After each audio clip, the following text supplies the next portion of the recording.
Muy bien, la hora 11:03. Voy a charlar con este amigo que nos escucha y nos atiende siempre con una paciencia. Gracias, Dani. ¿Cómo andás? Buen día. Buen día, un gusto como siempre estar en contacto con ustedes. ¿Cómo les va? Muy bien, Daniel. Bueno, ¿cómo andás por ahí? Siempre conocer un poquito de lo tuyo, de lo personal, ¿no? Al margen de lo profesional, la familia bien. Hace mucho que no venís por Correa. Sí, la familia bien, me veo bastante con mis hermanos. Hoy creo que se están reuniendo a almorzar en algún lado, pero yo me la estoy perdiendo, así que estoy un poco apesadumbrado. Voy a tratar de en la próxima poder sumarme. Pero bien, bien, las cosas bien.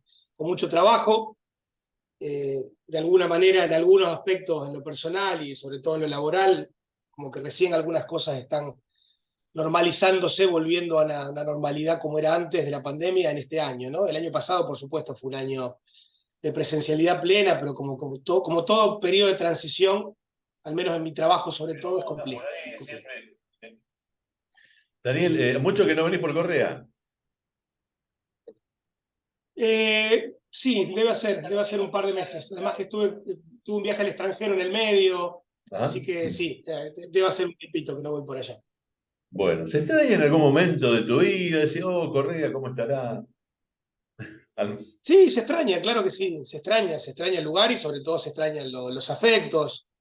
En cuanto a la dinámica de vida tranquila y con otro ritmo respecto de Buenos Aires, lo digo, yo por suerte vivo en las afueras de Buenos Aires, un lugar que se llama Ranela, que tiene, yo creo que inconscientemente busqué un lugar que se parecía bastante, un lugar con mucho Claro. verde, con más rutina de pueblo, donde algunos valores son similares a los que uno ve como puede ser en Correa. Pero, por supuesto, los afectos y el lugar se extrañan, claro. Bien, Dani. Bueno, un par de preguntitas, el tema con vos, casi siempre, una vez al año, tal vez dos charlamos, es como para ponernos un poco al tanto, vos estás en investigaciones permanentemente, tema cáncer, por supuesto, y bueno, siempre nos interesa y tenemos el privilegio de contar con tu amistad, para poder sacarnos algunas dudas, conocer novedades de primera. Así que quiero empezar, si te parece, hay un par de ¿cómo puedo decir? Leyendas urbanas, pero muy próximas. Y hablando de cáncer, Dani, hemos tenido, tal vez son los tiempos, en fin, pero hemos tenido varios casos aquí. Y hay gente que comenta que esto vendría o tendría que ver con la pandemia pasada. Algunos, más de uno, piensan que la vacuna pudo haber tenido. No es mi pensamiento en absoluto, todo lo contrario. Pero que se habla, se habla. Quisiera, si me esclareces eso un segundito. O sea, la pregunta es si por alguna contingencia asociada a la pandemia ha aumentado la incidencia de cáncer. Esa sería Exacto, la exacto. pregunta. Bueno, en principio, desde mi lugar de científico, los números no dicen eso.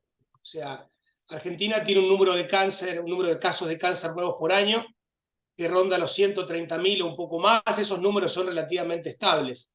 Dicho esto, que los números al menos no dicen eso, podemos analizar por qué la gente siente eso, que debe haber algo en lo que sucede que la gente percibe de alguna manera eso. En primer lugar, siempre lo decimos, el cáncer es una patología que en las últimas décadas se ha concientizado mucho más a la población de cómo no negar el tema y acceder a una consulta y cómo visibilizar también el diagnóstico para rápidamente acceder al tratamiento. Eso genera una falsa sensación de que hay más casos. Pero eso, bueno, siempre fue así en los últimos 20 años, pongámosle.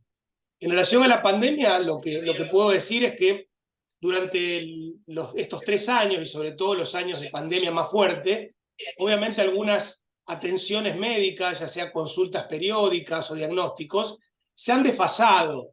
La gente acudía menos al médico porque estaba aislada en su casa. La urgencia era la enfermedad COVID y no otras patologías. Y esto sí ha generado tal vez un retraso a una consulta y ha hecho generar como un amontonamiento de diagnósticos que ahora se visibilizan.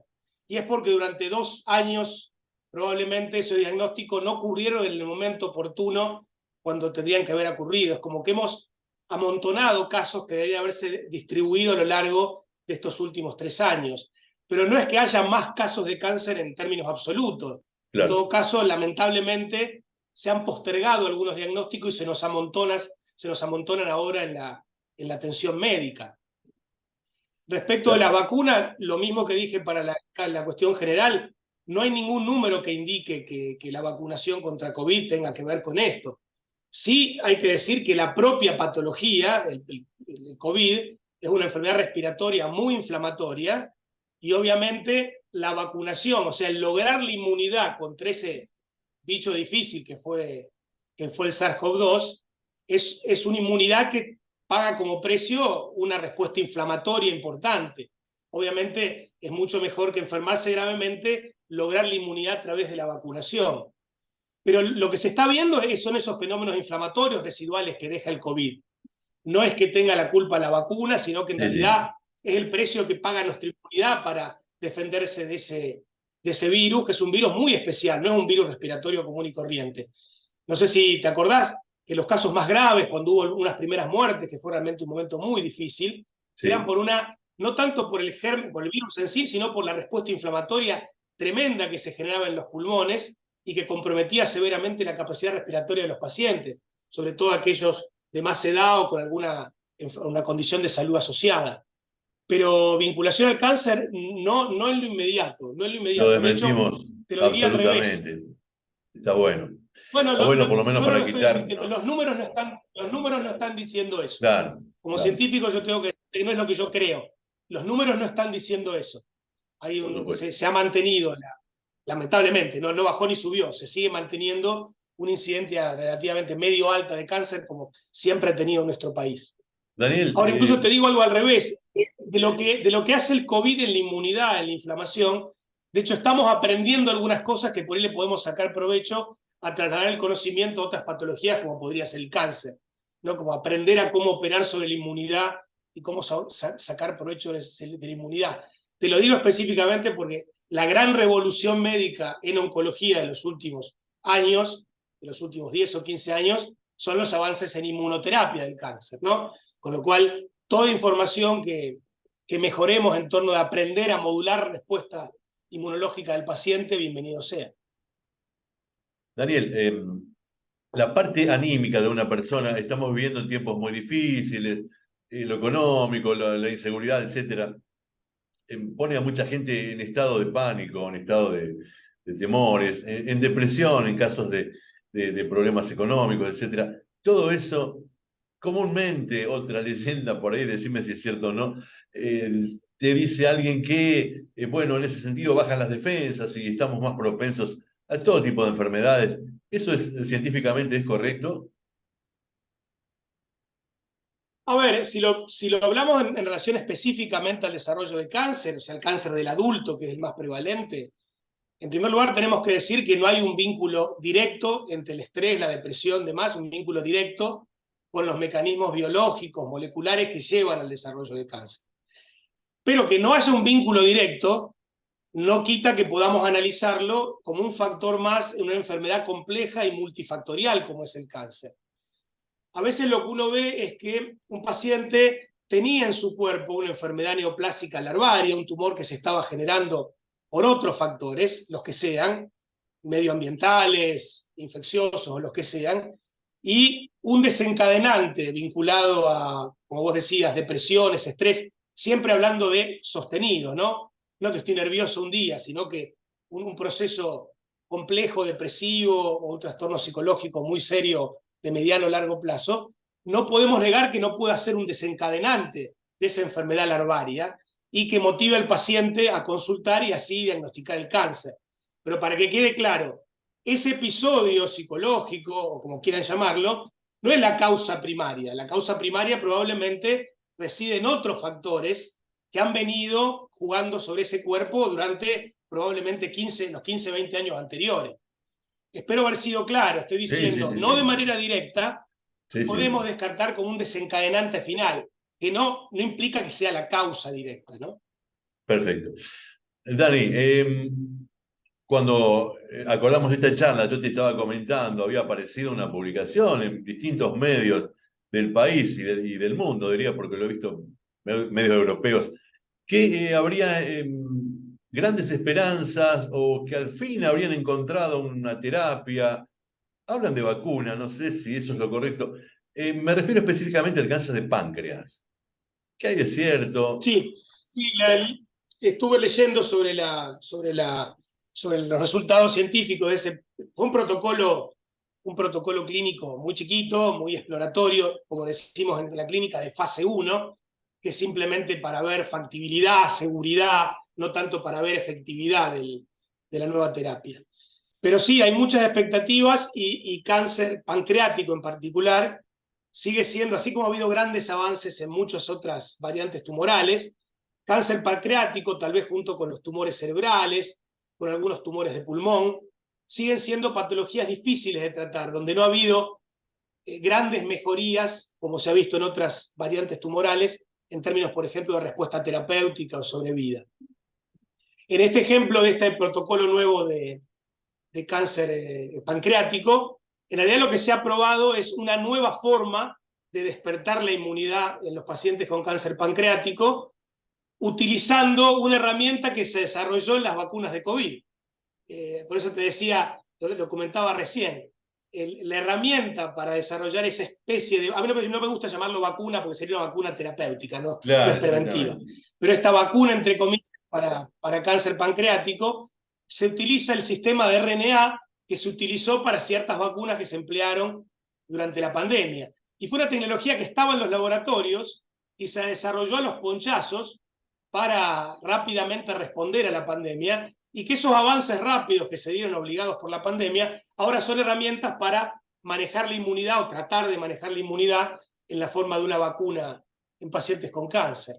Este protocolo que vos mencionás en páncreas, en realidad es esa herramienta vacunal para despertar una inmunidad específica contra cáncer pancreático, pero asociado a los tratamientos convencionales, como puede ser quimio o radioterapia, y como puede ser otro tipo de inmunoterapia que ya está presente y se utiliza de rutina, que son los inhibidores de punto de control, que son una serie de anticuerpos que se han desarrollado para tocar los botones de la inmunidad en el paciente, botones que el cáncer apaga, y que con estas herramientas se puede apagar el apagado, o sea, Claro. encender en términos muy generales la respuesta inmune del paciente, y estas vacunas más específicas, bueno, eventualmente direccionarlas a elementos del tumor. O sea, estamos llegando poco a poco, ahora que la inmunoterapia contra el cáncer empieza a funcionar, a hacer estrategias de poliinmunoterapia, o sea, combinar distintas inmunoterapias para abrir la inmunidad del paciente, ponerla en juego y direccionarla lo mejor que se pueda al tumor. Este protocolo es muy interesante, porque como te decía, aborda una neoplasia compleja como cáncer pancreático, es apenas un fase 1, que solo demuestra factibilidad, seguridad. Pero hay muchas expectativas para los próximos 10 años, digamos. La expectativa es que aparezcan protocolos de tratamiento inmunológico que van a completar el tratamiento quirúrgico o quimioterápico o Claro, claro. radioterápico en buena parte de las enfermedades neoplásicas. Así que realmente estamos muy entusiasmados. Por el perfil de mi carrera, a mí me ha tocado ser testigo y partícipe de toda esta revolución de la inmunoterapia. El 31 de mayo se cumplió 10 años de que nosotros sacamos en Argentina y en Cuba aquella inmunoterapia para cáncer de pulmón, que los medios llamaban la vacuna para el cáncer de pulmón, era una inmunoterapia más. En Dani, su 10 momento ese años, desarrollo ¿verdad? que Perdón, hicimos perdón que te interrumpa. se Casualmente cumplieron 10 años el 31 de mayo, exactamente. estaba revisando entrevistas que habíamos hecho. Y sí, me daba 10 años una entrevista que charlábamos este tema. Baxira se llama, puede ser el. Baxir, exactamente, exactamente. Bueno, ya pasaron 10 Desarrollamos años, increíble. Bueno, ¿y cómo consorcio. está eso hoy? Bueno, ¿se acuerdan que fue un desarrollo que hicimos con un laboratorio, un centro de Cuba, con el laboratorio ELEA y con una serie de hospitales y entidades académicas de aquí de Argentina? Bueno, a ver, Baxira, Racotumab, ahora ocupa un pequeño lugar porque ahora hay muchas inmunoterapias en el ejemplo de las de punto de control para cáncer pulmonar, ¿no? Y esto más allá que reduce el impacto de Baxira a ciertas combinaciones o ciertas indicaciones, también es una alegría saber que es un campo que ha crecido enormemente. Ahora hay mucho.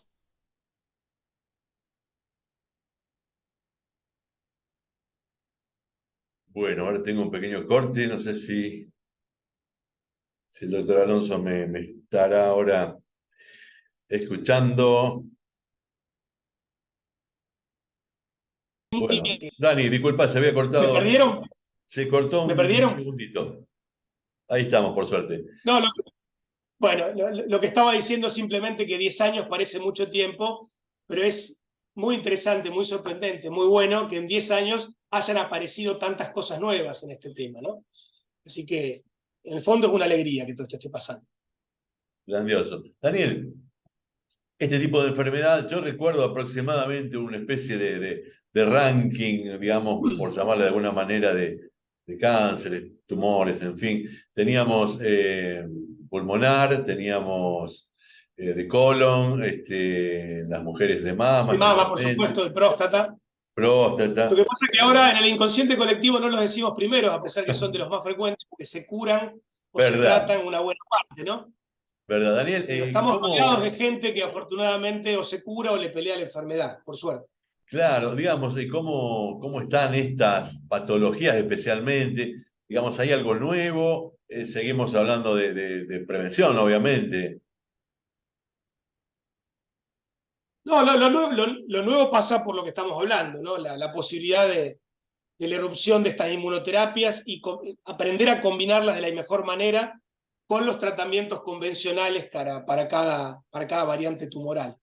Lo que se está viendo, para completar un poco tu pregunta, porque en realidad volví a decir lo mismo, pero lo que se está viendo es que estas terapias nuevas, como la inmunoterapia, que antes se daban después de la cirugía, digamos, que el paciente se operaba, eventualmente recibía quimioterapia, en algunos escenarios ya empiezan a darse antes. O sea, antes de que el paciente se opere, se empiezan a tratar de reducir el tumor, sobre todo cuando el tumor tiene un tamaño considerable, y una vez que el tumor ha respondido a estas terapias, que bien puede ser la quimio y ahora la inmunoterapia, una vez que se ha consolidado un efecto en el tumor, planear la cirugía para lo posterior.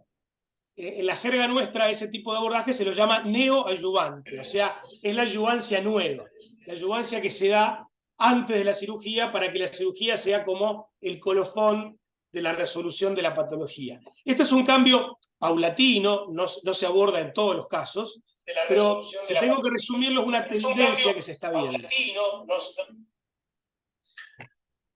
Daniel, la inmunoterapia. Mira, yo tenía un amigo hasta no hace mucho con un problema, que vos lo conocés, lo hemos charlado. Bueno, lamentablemente su problema era muy avanzado.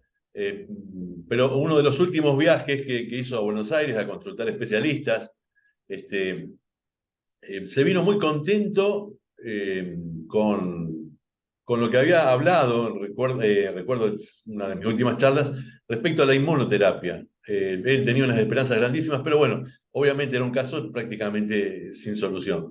Eh, la gente de No, bueno, pero Correa, de aquí de sin la zona, de personalizar, que no Cañada, me que nos está gusta, viendo, ¿cómo accede? no me Sí, gusta personalizar en un caso, Fernando, sí, pero en términos generales, el escenario del resultado favorable de la inmunoterapia, lo mejor es mejor no al final, como una terapia que claro, complemente lo otro que no anduvo tan bien, sino adelantarla al principio.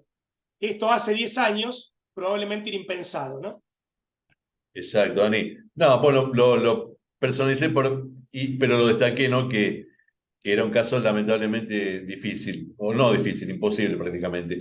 Pero digo, la persona que nos está escuchando de Correa, de Cañada, de Rosario, esta nota por suerte llega a todos lados.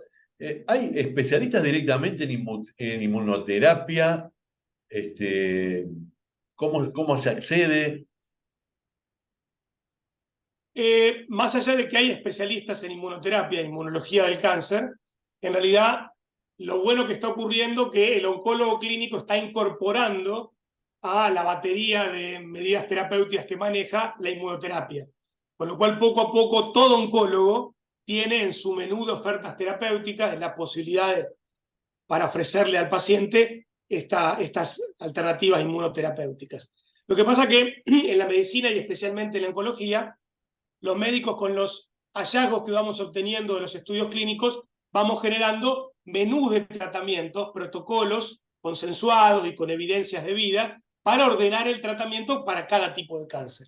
Porque es bueno recordarlo que el cáncer no es una única enfermedad, sino que el cáncer es un conjunto de enfermedades que se parecen a nivel de su biología y cómo complican la vida del paciente, pero que en realidad es muy distinto un cáncer de pulmón, de uno de próstata, de uno de mama, de uno de colon.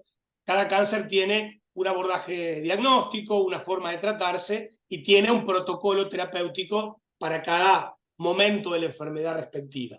Con lo cual, lo que tengo que decir es que los oncólogos están incorporando paulatinamente en sus posibilidades para ofrecer tratamiento la inmunoterapia. O sea, si todo avanza razonablemente, todos los oncólogos tendrán a la mano para recetar oportunamente, si corresponde, esta posibilidad de tratamiento inmunoterapéutico. Buenísimo.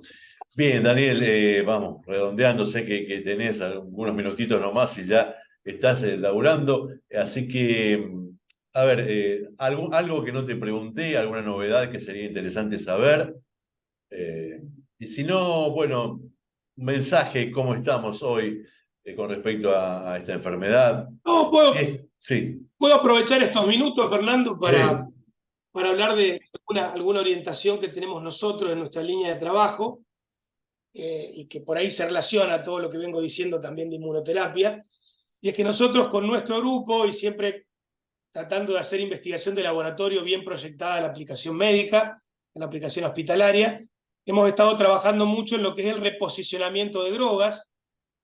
Para definirlo bien, es sacar provecho de un medicamento que ya se utiliza para otra enfermedad, en nuestro caso sería que se utiliza para enfermedades no oncológicas, redescubrirlas, reposicionarlas para que sean de utilidad en el manejo terapéutico, en este caso del cáncer. Sacar provecho del conocimiento de otras enfermedades y adaptarlo al manejo del cáncer. Nosotros estamos trabajando mucho con ese enfoque, porque al ser medicamentos que ya están en la farmacia, digamos, ya se usan para otras claro, patologías, solamente que delinear su mecanismo de acción en cáncer, probablemente acomodar la formulación y sobre todo la dosis. Las dosis de medicamentos en cáncer tienden a ser más altas para lograr un efecto terapéutico, y con este abordaje estamos logrando protocolos de combinación para, por ejemplo, mejorar el efecto de la inmunoterapia en ciertos tumores que responden poco y mal a la inmunoterapia, o mejorar el efecto de cierta quimioterapia en tumores resistentes.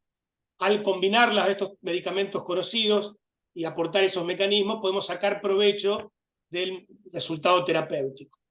Esto se puede hacer en gran medida porque hoy los conocimientos en mecanismos del comportamiento de las células cancerosas nos permite saber el mecanismo específico de esas drogas conocidas para nuevas indicaciones. Entonces un poco está en el ingenio del investigador en cómo aportar un mecanismo adicional para que la inmunoterapia sea más efectiva o la quimioterapia revierta un fenómeno de resistencia gracias a la combinación con una droga conocida. La ventaja que tiene el reposicionamiento de drogas es también utilizar medicamentos accesibles, más baratos para la comunidad, porque ya se usan en otras patologías, y sobre todo acortar los tiempos de desarrollo, porque ese reposicionamiento es con medicamentos que ya han sido estudiados en pacientes, se conocen los efectos adversos, se conoce muy bien la tolerancia, cuáles dosis son las seguras, con lo cual estamos recorriendo un camino que creo que para nuestros países en vías de desarrollo es más factible aportar nuevas terapias con este mecanismo de usar drogas de reposicionamiento que arrancar de cero con una droga nueva que tiene que pasar por todo un proceso largo y complejo que se mide en años, en décadas, hasta llegar a impactar en un efecto favorable en el paciente. Esto yo creo que es lo más importante que tendría para remarcar de lo último que estamos abordando en nuestra línea de trabajo. bien, Dani, te voy agradeciendo muchísimo. Acá tengo mensajes, pero bueno, te saludan, te agradecen. Bueno, y también me siento reconfortado, agradecido también con vos, porque eh, tengo la posibilidad de ser el interlocutor, por lo tanto, creo que ha sido una linda nota, linda en el sentido de que esclarece y brinda esperanzas, ¿no? No al tuntum, pero realmente las cosas han avanzado mucho y es un lujo charlar con vos, Dani, así que te agradezco un montonazo, ¿eh? Al contrario, Fernando, muchas gracias. Vos sabés que yo creo que estos espacios donde la gente que hacemos investigación biomédica tratemos en la medida de lo posible alcanzar a la gente el conocimiento nuevo explicado de la mejor forma que se puede. Yo creo que es parte de nuestro trabajo hacer acceder a la gente al nuevo conocimiento, pues yo creo que es parte importante de lo que hace el investigador. No solo resolver conocimiento puertas adentro de la ciencia, sino también cómo este nuevo conocimiento se pueda transferir a beneficios en este caso, para los pacientes, ¿no? Así que estos espacios yo también los agradezco por lo que significa en este sentido. Doctor Daniel Fernando Alonso, tocayo por un lado también. Te agradezco un montón de nuevo, te dejo un saludo grande. Te pido si te podés quedar 1 minuto y medio, ni siquiera 2 minutos más en línea privada Sí, sí, y... sí, me puedo ¿eh? quedar unos minutos, tengo unos minutos ya. Gracias, Bueno, Fernando, un abrazo a vos y, bueno, y a toda la comunidad de Correa, como siempre. muy Siempre bien, mi doctor afecto, mi cariño y mi Daniel, recuerdo. Daniel Alonso, gracias Dani. Saludos, ya volvemos.